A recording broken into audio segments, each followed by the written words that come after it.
रजिया दिल्ली सल्तनत में किस वंश की शासिका थी? गुलाम वंश। दिल्ली सल्तनत में किस वंश की? गुलाम वंश। गुलाम वंश में सबसे योग्य अगर कोई शासक रहा तो रजिया रही, रजिया सुल्तान रही। इतिहासकार ने लिखा कि भाग्य ने उसे महिला बना दिया, अन्यथा वो गुलाम वंश की सबसे योग्य शासिका थी। समझ में आ गया कि नहीं आ गया? किसी को दिक्कत? तो रजिया सुल्तान जब शासिका बनी तो थोड़ा सा महिला लोगों के अंदर ना एक चीज गड़बड़ी आज तक ही देखा जाता है। उनको ये मतलब समझना चाहिए कि अगर बारिश हो रहा है ना, छाता लगा के मीडियम के हिसाब से निकला जाए। आज भी देखिएगा कहेंगे लड़का लड़की में क्या अंतर है, खड़े एकदम। भाई कभी भी दो चीज इक्वल नहीं हो सकती, बल्कि उनको बतला चाहिए कि भाई किसी क्षेत्र में लड़का ठीक है तो किसी क्षेत्र में हम लोग आगे हैं, बिना बराबर, सब बराबर। समझ में आ गया कि नहीं? ऐसा नहीं, बल्कि एक्सेप्ट करना चाहिए कि भाई चलो किसी सेक्टर में तुम बहुत आगे हो तो बहुत सारे सेक्टर में महिलाएं बहुत आगे हैं, तो उनको उसमें काम करना चाहिए। तो ये बात नहीं हम किसी चीज में कम नहीं है, बात सही है, हम किसी चीज में कम नहीं है, तो आपको ये बात और बेहतरीन ढंग से रखना चाहिए वहां पे। लेकिन महिलाओं के साथ अगेन एक ही समस्या आती है कि जब आपको बातचीत करने में जो कूटनीति होती है, किस तरह से क्या बोलना है, ये आप तभी सीखेंगे जब कई तरह की समस्याओं को आप डायरेक्टली फेस किए होंगे। तो आप जब आपको कूटनीति आएगी तब आपको धीरे धीरे समझ में आएगा कि इंसान का डबल फेस होता है, एक फेस अलग और दूसरा फेस अलग, डबल फेस। अब महिला सब किसी का सिंगल फेस देख ले रहती है, सब अच्छा से बतिया रहा, हाँ बहुत अच्छा आदमी है, अरे तुरा कौन ची बहुत अच्छा आदमी है वहां पर। समझ में आ गया कि नहीं?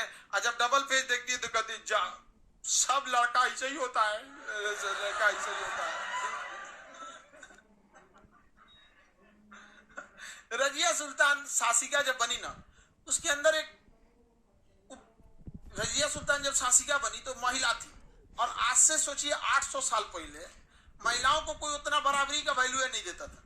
आज जाइए ना गांव में, कोई महिला को उतना ज्यादा वैल्यू नहीं देता है, भले आप सामने आके कुछ भी बोल दीजिए, लेकिन आज भी गांव में किसी के यहाँ लड़का पैदा होता है उसकी खुशी अलग दिखाता है, और किसी के यहाँ लड़की हो जाती है तो पता नहीं क्यों अलग दिखाने लगता है।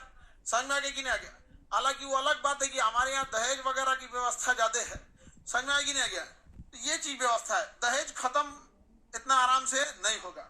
इसको खत्म करने के लिए कई उपाय हैं। जैसे अगर किसी खाना में तीखा ज्यादा हो गया है तो या तो उसमें नमक हटाइए तो चीनी झोंक दीजिए।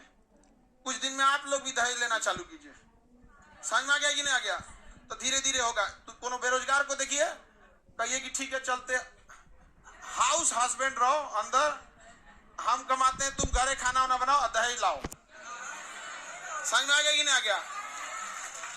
तो जब चिल्लाना चालू करेगा ना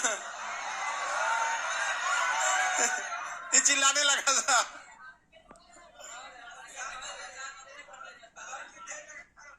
हाँ? आगे देखिए, देखिए एक परंपरा होती है, सब इतना जल्दी जो चीजें होती है। यहाँ क्या लिखे थे जी सिक्का के बाद? अरे बाबू देखिए, राजधानी किसे बनाया था? दिल्ली, यहाँ दिल्ली लिखे। ऐसे दहेज वगैरह की प्रथा इतनी जल्दी खत्म नहीं होगी। इसमें लड़की के घर वाले भी बहुत हद तक जिम्मेदार हैं। वहां पे वो जबरदस्ती हाँ ले जाए आप, और लड़का के घर वाला, दहेज के मामले में लड़का लड़की जिम्मेदार नहीं है, गार्जियन क्या होता है ज्यादा जिम्मेदार। हालांकि आजकल लड़की सब दहेज कम करा ले रही है सब बतिया के। समझ में आ गया कि नहीं आ गया? दहेज कितना फिक्स रहेगा, खूब बतिया उतिया के एकदम। समझ में आ गया कि नहीं आ गया? हाँ आई बोल रहा है कि हम नहीं बतियाएंगे, अरे बाप रे बाप। जब तक तुम नहीं बतियाएगा तब तक बियाह का डेटे ना पड़ेगा।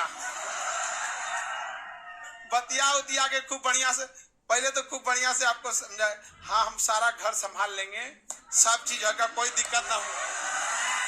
पहले आपको फील करा देगी कि बहुत सही है आपके घर के लिए, उसके बाद कहीं बहुत दिक्कत है, अब हमको लग रहा है 1-2 साल डेट आगे बढ़ाना पड़ेगा, उतना पैसे नहीं। क्या पैसा नहीं है? कौन दहेज मांग रहा है? बिना दहेज का होगा, चलो।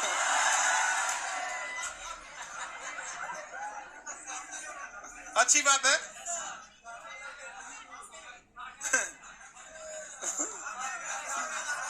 आगे देखते हैं हम लोग। समझ गए तुम लोग?